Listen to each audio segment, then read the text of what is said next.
नमस्ते मेरे किसान साथियों। सदन काश्तकार इंस्टीट्यूट चैनल पे मैं हर्षवर्धन सिंह आपका स्वागत करता हूँ।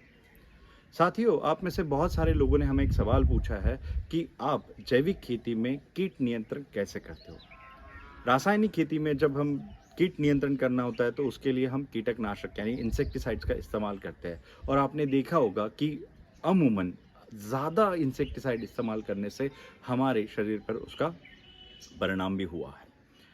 तो जब हम जैविक खेती करते हैं तो उसमें हम कीटों को मारने की कोशिश नहीं करते, तो उन्हें भगाने की कोशिश करते हैं, यानी हम प्रिवेंशन के ऊपर फोकस करते हैं। तो जैसे हमने इसके पहले वीडियो में हमने जब आपको तरबूज की जो वीडियो बनाई थी उसमें हमने दिखाया था कि हम yellow sticky trap, blue sticky trap इसका इस्तेमाल करते हैं।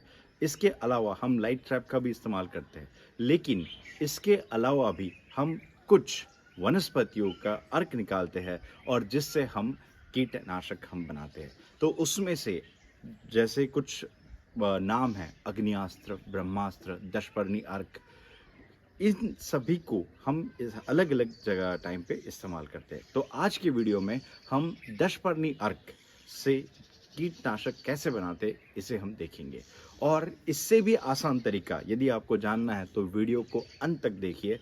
वीडियो के अंत में हम वो तरीका आपको बताएंगे। तो चलो साथियों, देखते हैं कि दशपर्णी अर्क कैसे बनाया जाता है और उसके लिए कौन-कौन से वनस्पतियों की पत्ती का इस्तेमाल हम करते हैं। साथियों, दशपर्णी अर्क बनाने के लिए हमें 10 पत्तियों की ज़रूरत होती है। 10 पर्णी का मतलब होता है 10 पत्तियाँ। हम ऐसे पेड़ की 10 पत्तियाँ लेते हैं जिसे जनरली जानवर नहीं खाते, क्योंकि उसमें टॉक्सिटी होती है। जैसे हमने आप यहाँ पे देख सकते हो कि गाजर घास नहीं खाते।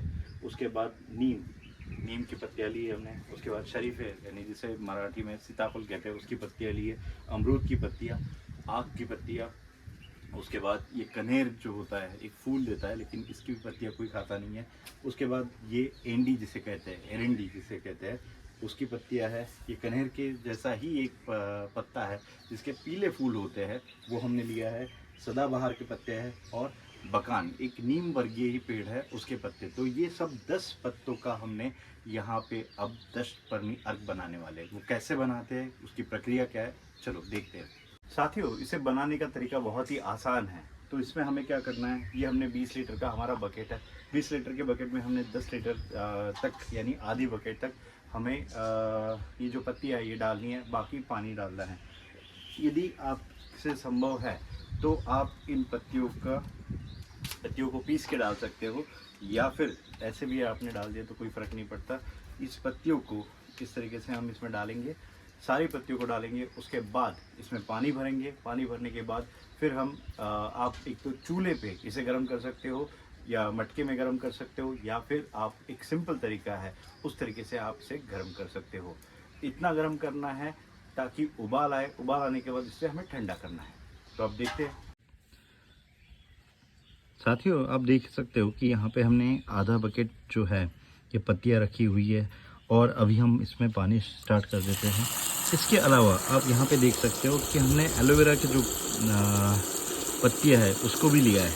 ये हम पहली बार एक एक्सपेरिमेंट कर रहे हैं। एलोवेरा एक आपका स्टिकर की तरह काम करता है, तो इसी में हम एलोवेरा की पत्तियाँ भी डाल देंगे ताकि हम देख सकें कि इसका रिज़ल्ट किस प्रकार से आएगा। अभी ये बकेट हम पूरा भर देंगे, उसके बाद हम इसमें इलेक्ट्रिक रॉड छोड़ देंगे। अभी हमने इस पे हीटिंग रॉड लगा दिया है। अभी ये गर्म होगा। एक अच्छा उबाल आने के बाद हम इसे बंद कर देंगे, ठंडा करेंगे। उसके बाद इसको छान के इसकी दवाई हम बना लेंगे। दोस्तों, अभी ये हमारा तैयार हो चुका है। पूरा ठंडा होने से पहले हमें इसे अच्छी तरह से छान लेना है। ये हमारा दशपर्णी अर्क तैयार हो चुका है और अभी हम इसे अच्छी तरह से छान लेते हैं। तो दोस्तों, आप देख सकते हो कि ये हमारा दशपर्णी अर्क यहाँ पे तैयार हो चुका है। इसके सिर्फ हमें अर्क लेना है, बाकी पत्तियों को हम किसी पेड़ या कहीं पे भी डाल देंगे, वो खाद की तरह के काम करेगा। साथियों, आप पूछते हो कि इसकी मात्रा कितनी होनी चाहिए, कितना इसका इस्तेमाल करना चाहिए। तो आसान है, 10% हम इस्तेमाल करते हैं। यदि आपका 15 लीटर का बैटरी का पंप है तो उसमें आप 1.5 लीटर की मात्रा इस्तेमाल कर सकते हो। ऐसा नहीं है कि आप सिर्फ 1.5 लीटर ही आपको इस्तेमाल करना है, यानी 10% ही आपको इस्तेमाल करना है। यदि आप की प्रभाव यानी कीटों का प्रभाव ज़्यादा हो तो आप ज़्यादा भी इस्तेमाल कर सकते हो, आप 20% 30% भी इस्तेमाल कर सकते हो, उसमें कोई दिक्कत नहीं है। लेकिन यदि आप रेगुलर स्प्रे करोगे तो 10% ही काफ़ी है।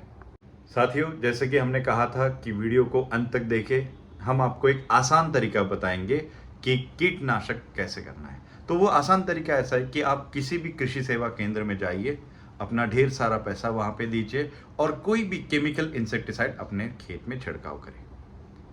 साथियों, एक समझने वाली बात है कि यदि हमें कोई चीज़ मुफ्त में मिल रही है तो उसके लिए थोड़ा सा कष्ट तो हमें करना ही पड़ेगा। हमें हमारी खेती बचानी है, हमें खेती की लागत कम करनी है और हमारा जो मुख्य उद्देश्य है कि हमें किसानों को सधन बनाना है। तो साथियों, आज के वीडियो के लिए इतना ही।